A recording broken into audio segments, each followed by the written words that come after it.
JK. No, listen. Hey, thanks for watching my weekly news show. I'm JKB. This is the show where I basically collect all the news I found interesting from the week, talk to you about it, give my opinion about it, and then we discuss it down below in the comments. Thank you to everybody that's been supporting me over the last week. I see the messages and it's overwhelming and it means the world to me. As you know, I love positivity on my channel, so let's get into the negative news. Thank you. Here's the negative news, because listen, I don't know what's going on in the gaming industry, but like everything seems to be wah, wah, wah. Let's start with Noah J456. He's a YouTuber that does Call of Duty videos. He recently went on Twitter to talk about his situation. Again, this isn't the type of news show where I'm going to sit back and just read things verbatim. You guys can go and do that in your own time if you're really interested in the stories. I feel like this is more about me telling you what's happening and then just giving my opinion. So what's exactly happening here is kind of interesting. As we all know, the Pokemon Company has been watching Pal World like a hawk to make sure that they're not crossing any lines into the Pokemon world by stealing any of the intellectual properties from the Pokemon Company. However, what are they doing on the side? Well, here's something interesting they're doing. They just took down a 7-year-old video from Noah's channel that featured Pokemon characters modded into a Call of Duty game. Now, there's two ways to look at this.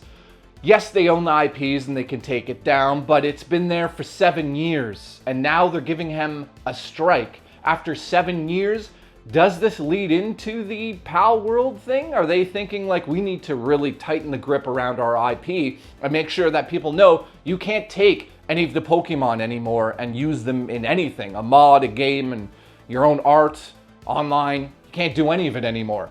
So that's probably what we're dealing with here. Now, Noah does say on Twitter that he kind of agrees with them. He's like, yeah, they own it, so they have the right to take that down. However, we're talking about 7 years. And after 7 years, I'm like, what? We're going this route? So I just wanted to bring this up in the video because I want to see how people feel about this. How do you feel about the Pokemon Company now going around and taking videos that are 7 years old down, featuring Pokemon characters? Let me know down below, have a discussion about that. I just thought it was like, oh, okay, we can't do this anymore. Pokemon Company, Nintendo, Pokemon Company, Nintendo, they're like this. I think they're both on the same page when it comes to emulating or just using their IPs. If you don't have permission, they're going to take it down. Now, the second story I know you guys are going to be happy about because, listen, Star Wars Battlefront, the Classic Collection, was such a masterpiece, we totally played it on stream. What's that? Oh. They f***ed it up. So this news is unbelievable. We all know that there's a massive mod community for a ton of PC games out there. And at this point in time, I am baffled on what has happened with this collection. Let's just talk about that quickly. It is missing the function to invert the sticks on PC and on console. Okay, it's a shooter game, but you can't invert the sticks. All right. Let's just move past that. They launched the game with 3 servers. 3 servers. 64 people on each side of a match. Times 3. Okay. And now let's discuss the fact that there was a modder who did a lot of work for the Classic Collection. And the company who made the Classic Collection decided to say publicly that, of course, we're not going to use any of the mods that you've created in our final game. Well, the modder has digged through the code of the game that was released, and he has found his mods within the game. Now, I'm going to show on screen right now what the modder said. He's essentially showing proof that his mods are in the game. There's no way to get around it at this point in time. And of course, Aspire's made 0 comments about this controversy, which I think it says a lot about the company. And at this point, I just want to say, like, every time I do this show, it's like we're negative, we're negative, we're negative. We're negative because we're dealing with shit like this. We're dealing with a broken game that I was so excited to play. It comes out, it barely works, it doesn't have inverted controls, which is like mind-boggling. And then on top of it, it's stealing work from the modded community or the modder communities. It's just like, here we go. How far can these companies go down to the bottom of the well just to make a few dollars? I highly recommend nobody purchases this game until all of this is settled. And even at the end of the day, do I even want to play a game like this? You could just go play the original versions, and they're not too far off of what they've done with this disaster. Yeah, I bought one. You got me, Sony. You got me. Now, this next story is about Sony not discontinuing the PlayStation VR 2, but putting a halt on production until they can clear out all of the available stock that's sitting in stores worldwide. So at the end of the day, this story is not a massive one because I know a lot of people are going to be like, who gives a crap about the PSVR 2? I just want to give my 2 cents on why I think this thing is failing from my point of view. As somebody who's bought the thing, it's an amazing piece of tech. I have no issues with it. Yeah, I mean, there's a few small things. I'm like, I wish these earbuds were better. And, you know, I do like the idea that there's just one wire coming out of it now and it's not too heavy.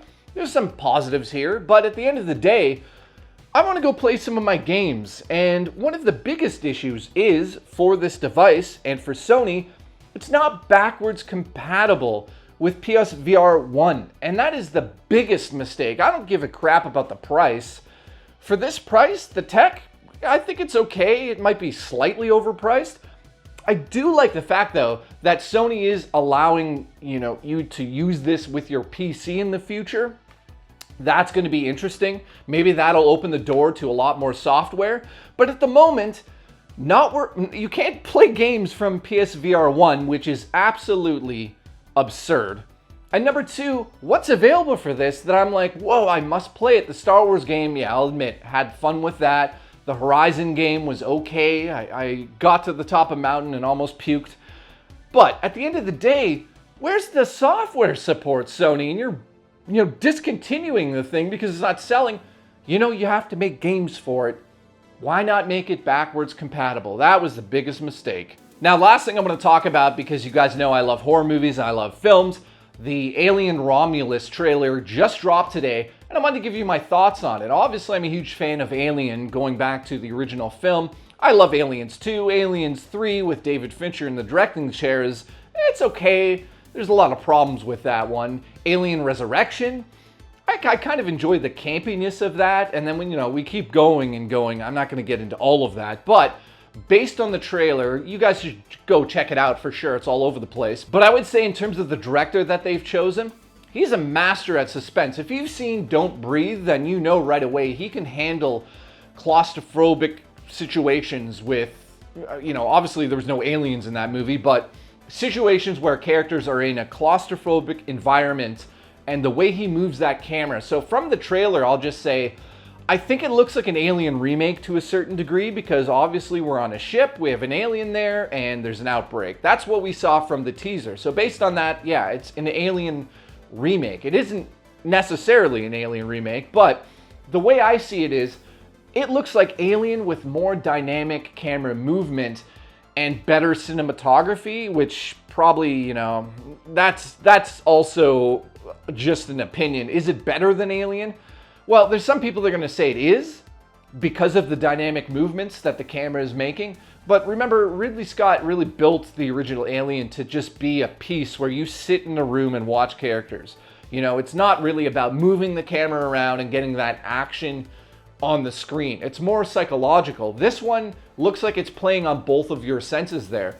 Rather than just relying on the characters to react to an alien, they're moving that camera around. And as a cinematographer myself, I'm super excited to see an Alien movie with a DP that knows how to move the camera. So I'm excited about it. Let me know down below how you feel about the new Aliens trailer. And next week, I have a feeling I'm going to be talking about, I don't know if I should say his name. He might show up here and do bad things to me, but Beetlejuice. Next week, we'll talk about that and other gaming news. So thank you once again for the support, and thank you for watching this. I really enjoyed doing this, and I hope you guys check out my live stream and future videos from me. Love you guys. Sending maple syrup from Canada to your hearts.